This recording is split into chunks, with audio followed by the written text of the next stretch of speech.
Hello, hello, collective. Welcome to Vivid Vibration. My name is Christina. I hope that y'all are doing well. Sorry, everything's a little bit of a mess right now, but it's just been, there's a lot. So we have the cave, the eternal child, the comic, the kiss, and the prayer. Collective. I mean, I feel like there is this, the comic is the idea of, I always just, this is like, it's funny because for a while, for years, honestly, it was kind of just this idea of like slipping on a banana peel and like catching yourself, which is kind of, I feel like, the shadow side of like being smart enough to like, to know that nothing works right, da, da, da, da, and I'm miserable and blah, blah, blah. But brilliance offers a level of curiosity that says, okay, if that doesn't work and that doesn't work and that doesn't work, like, things have an ability to align and open up when we never even thought that they would, right? And it's just kind of this idea of like, I don't feel limited by other people's limitations when I know that like I can move past those limitations, right? And it's just kind of this idea of like, I don't know, like a little bit of trepidation, because I feel like maybe there's an idea of, I almost want to say like thinking that you couldn't do something and then realizing that you could, and then feeling like you're in between a rock and a hard place.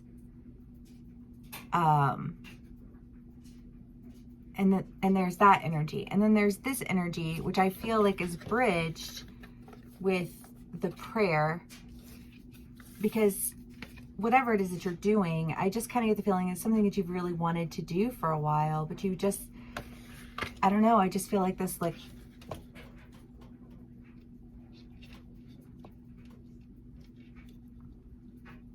I don't know, it's just like, I think of Josiah, but it's just like, well, what do I do? You know?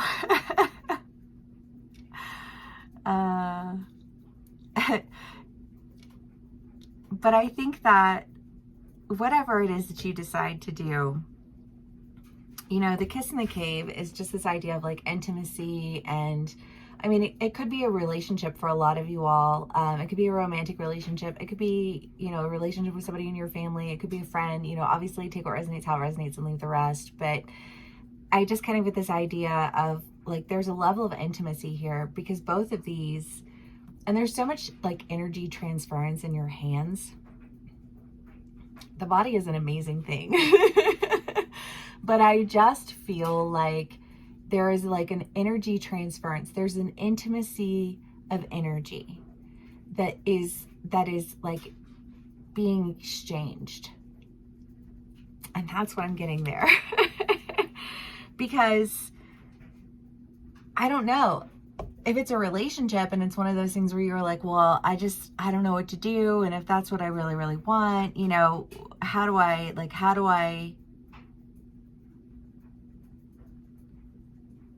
I don't know. I guess what I would like to say to that is like, there are people who I've had in my life for years and years and years and years and years. And sometimes randomly out of the blue, I'll text someone just because, I don't know, you just like someone crosses your mind. You feel like, it's like, I heard you, like, hey, you know what I mean? And it's casual because there's an intimacy involved with a casual, like, I don't need to be, I don't know, there's an intimacy with being casual, you know? And I think that I kind of just want to say, well, like, don't overthink it, because brilliance allows for curiosity, and curiosity allows for discovery. And when you are ready-made with answers and responses, then there's no brilliance there. There's only, you know, like, it's just like blockades and everything else, which is why I think casualness has always resonated with me as a form of intimacy. You know, and there are obviously plenty of instances where it could resonate as a form of, you know, like what, disrespect, or, you know, disregard, or you not taking me seriously, or you know what I mean? So obviously know your audience, right? But yeah, let's do clarifiers, because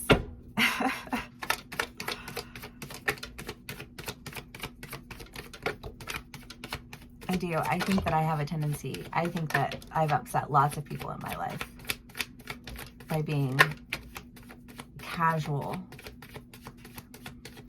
when I address anything. And it's like, but I suppose my question to those people is that like, when you know that there is tension in a conversation, what do you, like, how is it exactly that you are supposed to de-escalate that tension when you know that there's like a topic of conversation that needs to be addressed? How else do you do that? Do you want like a typed out memo? You want an email? Like what? You know what I mean? Like, I don't know how else to start that conversation. You know, like, I'm open to suggestions, but like, really and truly, like, why should anything be approached with fear? You know what I mean? Like, why should I be afraid to say, hey, hi, it's been way too long?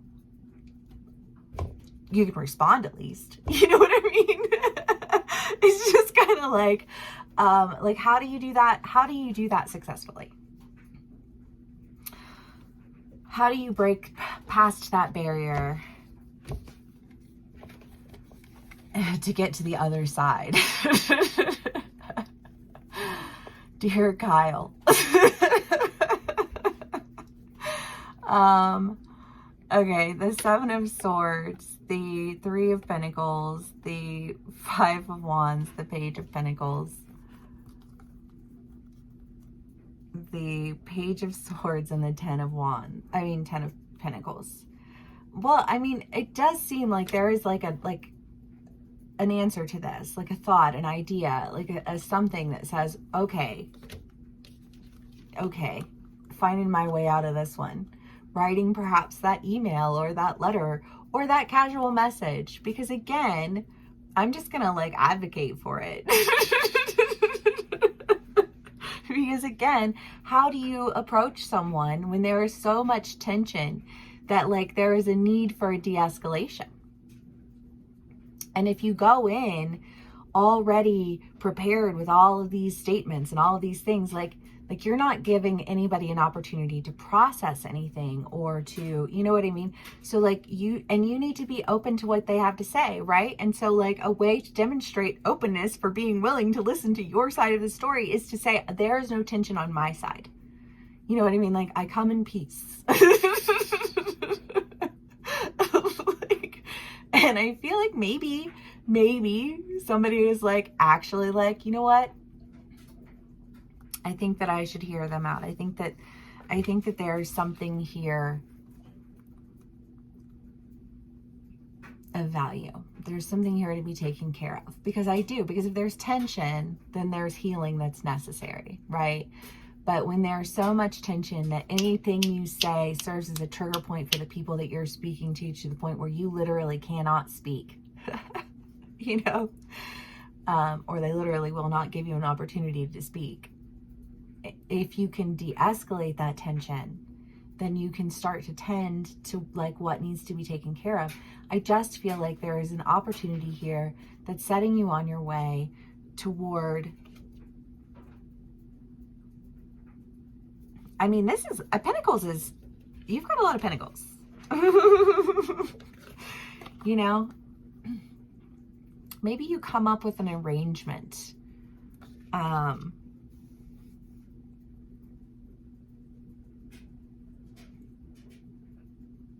I don't know. Because, you know, for me, I think I would feel like it would be one of those things where it's like,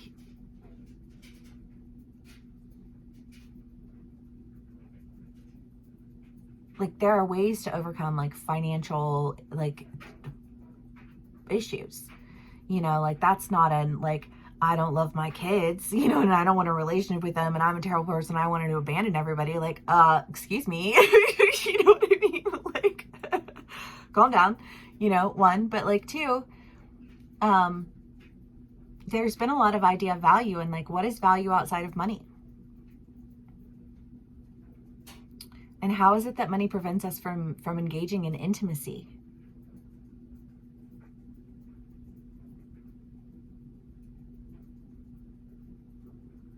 Okay, collective. Let's see what else we can get. The Knight of Cups, the Star, Nine of Pentacles, Five of Pentacles, the Tower, the King of Wands, Ace of Swords. Well, again, there's this tension that I'm feeling. And again, to go back to the whole idea of like, of that trepidation and that, you know, like the brilliance of like, I can look at a situation and I can be like, oh, da, da, da, da, or I can look at a situation and I can express curiosity and move beyond that. And I feel like that's what you're leaving behind, is that like, I don't know, like that trepidation and that like, I just feel like a fear, you know, because you've been missing out on something. But I think that like whatever this like epiphany is that you have, I think that it comes with healing. It comes with wish fulfillment. It comes with a strong decision and a new truth. Yeah, because I almost feel like there's an idea here of being criticized for your way of like trying to have a conversation with someone, and it's like you can't even talk to like they're disrespecting you. Like, I'm disrespecting you. Like, wow, okay. You know, I mean, I guess if we only live in anger and hatred, that would make sense. But if you don't only live in anger and hatred, and you also live in, you know, like love and an acknowledgement of like a history of beautiful moments in time and an awareness of another human being, then it's not disrespectful. But I feel like I just feel like this is like legit a conversation about like having a conversation with someone. And what does it mean to have a conversation with someone? Because how is it exactly that you think that you're supposed to be approached? And why is it that you think that that's the only way that things can be done? You know what I mean? I just kind of feel like you took things from one tiny little action and went all the way to where you went. And like just even an acknowledgement of like, I don't appreciate, you know what I mean? Like anything that would have offered a point of conversation or a point of like moving beyond that would have been so preventative. But I feel like there is a sense of like just this like absolute prevention of something, and a recognition that like there's like being so regimented and so rigid and so drill sergeant about things, really and truly. Like I just feel like this like complete removal of humanity and familiarity, and you know what I mean, just kind of like that's. But you know, when you hear that said out loud, it does seem really extreme for something that was like really.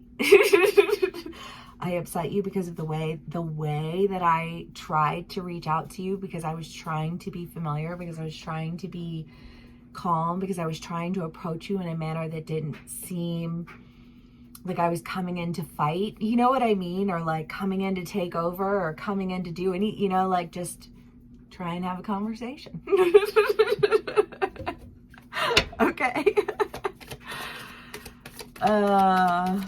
I don't know which side of the story you're on, because obviously you can be on either side of the story, where you're the person who, you know, like hasn't been able to like have an opportunity to really like speak your piece, or you could be the person who has, you know, just not really allowed anybody an opportunity to speak their piece. But that's what this story is. It's very straightforward. the King of Wands and the Six of Wands. Well, again, a decision to move forward, a decision. You've got the King of Wands twice, which is a decision for action. The Six of Wands is like moving into something, that is very healing, that actually really makes you feel like you're doing the damn thing. And it comes with a new level of truth. And I just feel like that truth is there is a need for openness on how you can communicate when you are communicating with people who are outside of your communication style. You know what I mean? Who don't come from a background where communication is viewed as beneficial. Who come from a background of being told what to do, what to think, how to do, submit. Like, okay, Ed, calm down. But it's just like, I don't know. I feel like when you realize that there's more than one way to communicate, that there's more than one way to do things, and that if you will block all opportunity if you insist that opportunity can only be broached through, like the big red door. And,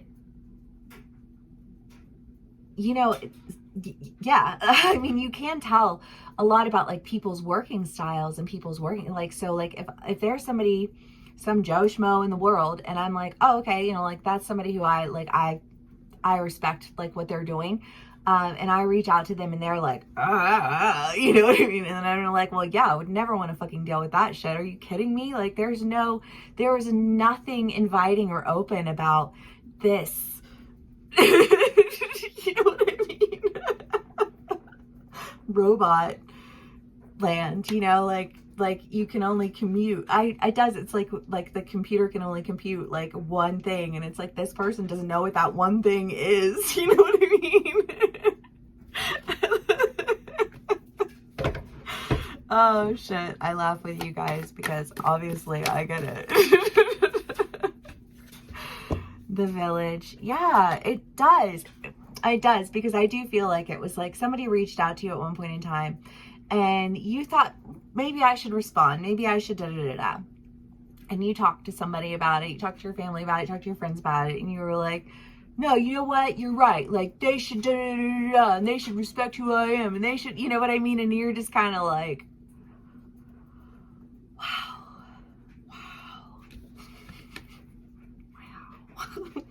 Ew. Gross. No. The maiden. Yeah, you gotta get out of that. You gotta get out of that mentality, out of that restrictiveness, out of that, like, this is the only way it can be done. And I don't know, if you behaved that way to somebody and now you're trying to bridge that gap or that divide, I would say be casual. Like it doesn't, like, don't turn, if you are existing in patterns where molehills were turned into mountains every turn, every direction, don't start out turning it into a mountain. Whatever format you should so prefer, you know what I mean? But like, I just kind of feel like that's that thing that you're trying to overcome. You feel a little bit nervous about it, and yet it, like, that it's what you want. Like, you want for things to be healed, like you want to be able to make it out of this restrictive way of existing and, like, take action in a new truth, because I feel like your new truth is one that says, like, I can see how limiting that is to other people, because the village is the idea is that like, you can't get any bigger than the people around you. And if you start to get too big, they'll shut you down, because that's their territory, that's their whatever, you know what I mean? And it's like, I feel like you even wanting to have this conversation was threatening to people, And and for no reason. No reason that they had any right to. Not really. Not when it did all the damage that it did and it hurt all the people that it hurt. And I think that that is obvious now.